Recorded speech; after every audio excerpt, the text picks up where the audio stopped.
Hej, när jag skrev min bok Alla tiders stil och skulle skriva om modernismen stötte jag på Hilma af Klint. Som ingen hade brytt sig om, men som till slut blev en sensation inom konstvärlden.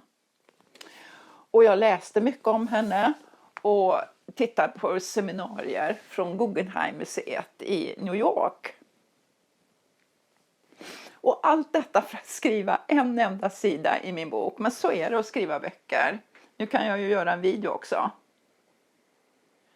Det låter lite udda att det var andarna som gav Hilma i uppdrag att måla abstrakta bilder. Men då ska vi komma ihåg att just vid den här tiden, vid sekelskiftet 1900, så låg ockultism och spiritism i tiden. August Strindberg skrev Ockulta dagboken och Gustaf Fröding diktade om den heliga graal. Enligt konsthistorien så var det Kandinsky som först målade abstrakta bilder 1911, samma år som han skrev om det andliga i konsten. Alla dessa pionjärer sökte en andlig verklighet och de drogs liksom Hilma till teosofin. Och en del såg sig också, precis som hon, som ett medium när de skapade sina verk. Hur som helst så målade Hilma sina abstrakta bilder före alla de andra. Och därför måste konsthistorien nu skrivas om. Intresset för det andliga och ockulta hängde faktiskt samman med naturvetenskapliga upptäckter vid sekelskiftet 1900. De visade att världen är full med vågor, till exempel elektromagnetiska, som gav upphov till radio och telefoni. Och att det fanns röntgenstrålar som kunde fotografera benen inuti kroppen. Och inte minst att allting består av små atomer. I Hilmas släkt fanns sjöfarare och kartografer. Och hon hade en bred naturvetenskaplig bildning förutom en gedigen konstutbildning. Hon började vid Konstakademins fruntimmersavdelning, som det hette, 1882.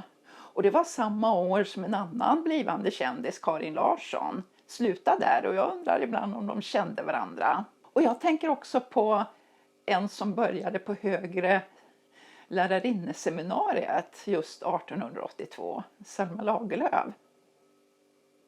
Det var ju inte lätt att vara kvinnlig konstnär på 1800-talet och inte på 1900-talet heller.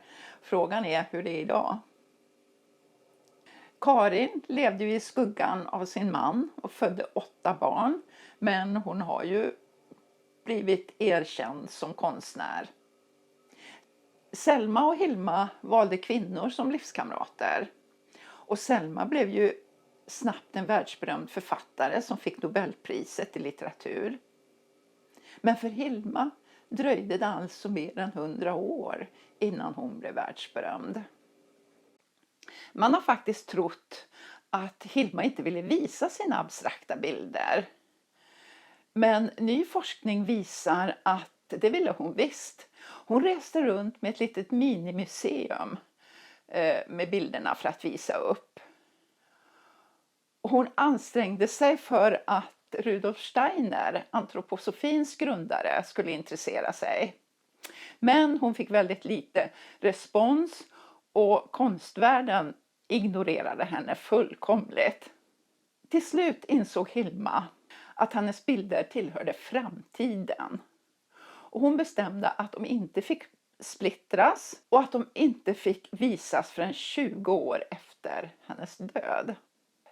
Hilma skrev anteckningar hela tiden. Där kan man se att hon skissar på ett spiralformat museum där hon skulle kunna visa sina bilder. Och ungefär samtidigt så övertygade en annan konstnär, Hilla von Rebay, Solomon Guggenheim, att bygga ett museum just för abstrakta bilder. Och det blev verklighet så småningom enligt Frank Lloyd Wrights ritningar. Och Guggenheim-museet är faktiskt lite likt Hilmas skisser. Men här på Guggenheim-museet kunde alltså Hilmas målningar visas 2018. Alla hennes målningar hade funnits i ateljén på Munsö, men efter hennes död så låg de nerpackade på vinden hos en brorson i Stockholm. Och den vinden måste ha varit väldigt stor för att få plats med nästan 1300 målningar och 124 anteckningsböcker. På 1970-talet tog en stiftelse hand om kvarlåtenskapen. Men både Nationalmuseum och Moderna museet tackade nej till en utställning. 1986 fanns några målningar av Hilma med på en utställning i Los Angeles. Och konstvetarna kunde inte fatta att hennes bilder var målade för så länge sedan. Och efter det började intresset växa och några bilder visades bland annat i Finland. Men svenska museer var sena på bollen. Inte förrän 2013 visades en utställning på Moderna museet i Stockholm. Och det var en stor och gedigen utställning. Vad var det då som var så intressant med Hilma af Klint? Ja, dels är det ju ett intressant kvinnoöde. Och kvinnliga konstnärer ansågs ju inte kunna skapa någonting nytt. Selma Lagerlöf till exempel blir ofta kallad lite nedlåtande för en sagoberätterska. Kanske är det så också att Hilma af Klints bilder passar särskilt bra in i vår tid. Jag har just läst Karl Ove Knausgårds bok Morgonstjärnan. Han vill ju utforska andra dimensioner bakom vår konkreta vardag. Och jag kan riktigt se Hilma framför mig målande en morgonstjärna. Vi tar det från början. Naturligtvis målar Hilma landskap och porträtt precis som alla andra. Men efter att ha övat i 10 år så fick hon och 4 andra kvinnliga konstnärer andarnas uppdrag att utföra målningarna till templet. Och det gjorde de mellan 1906 och 1915. Och det blev 193 målningar. Hilma hade ett starkt budskap men också en väldigt stark tro på sitt budskap. Hon ville förmedla idén om alltings förening och enhet bortom den synliga världen. Den som är full med motsättningar. Och utveckling, menar hon, det är när de här motsatserna får brytas och så småningom utvecklas och förenas. Hon ville helt enkelt visa vägen till andlig utveckling. Men för att skildra detta använde hon fantastiska former och färger och symboler. Och ibland ord och ibland något figurativt. För Hilmas former fanns inga förebilder. Hon prövade till exempel automatisk skrift långt före surrealisterna. Ibland kan jag bli lite störd över alla bokstäver och symboler som jag inte riktigt förstår, även om jag har ett visst facit. Men det är kraften i färg och form som påverkar mig. Och då har jag ändå inte sett hennes målningar i verkligheten. Jag missade utställningen i Malmö 2020 på grund av corona. Men i höst visar Moderna museet de 10 största. Och de vill jag inte missa. Hilmas bilder är indelade i grupper och serier. Och där varje serier ger en aspekt eller ett perspektiv på hennes budskap. Den första serien, Urkaos, handlar om världens skapelse. Det enhetliga ursprunget delas upp i motsatser, i ande och materia, i manligt och kvinnligt och så vidare. Färgerna går i blått, grönt och gult och symbolerna är många. Eros är en fortsättning på Urkaos.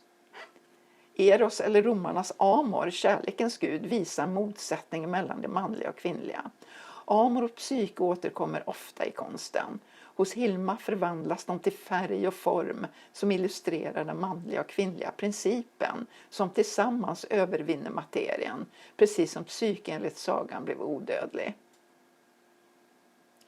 I de stora figurmålningarna förekommer som så ofta en man och en kvinna i typiska färger. Den här bilden ansåg Hilma själv vara viktig och en nyckel till sin konst, eller rättare sagt budskap. Men den är faktiskt inte så lätt att tolka. Lättast att ta till sig tycker jag är de 10 största som skildrar människans 4 åldrar. Bilderna var så stora att hon måste ha målat dem liggande på golvet. Hon använde temprafärg som rörs ut med ägg. Och bönderna lär ha förvånats över hur många ägg det gick åt. Här har hon hittat ett eget sätt att visa hur allting förändras och förvandlas. Färgerna lyser i blått, orange, violett och rosa. Hon använder blommor och spiraler och skrivna ord. Form är vågor, skriver hon i sin anteckningsbok. Bakom formen är livet självt.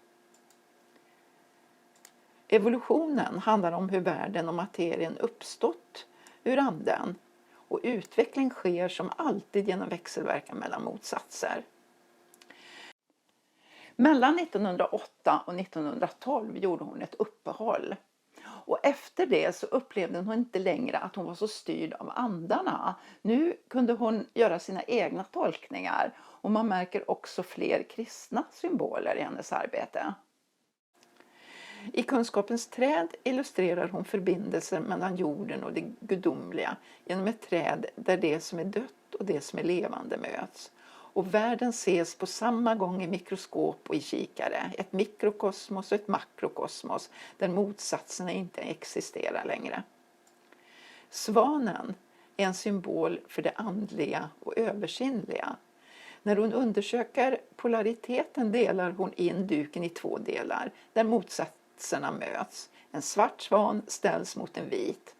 När de böjer sig mot varandra och hackar upp varandras bröst, då flammar upp en eld.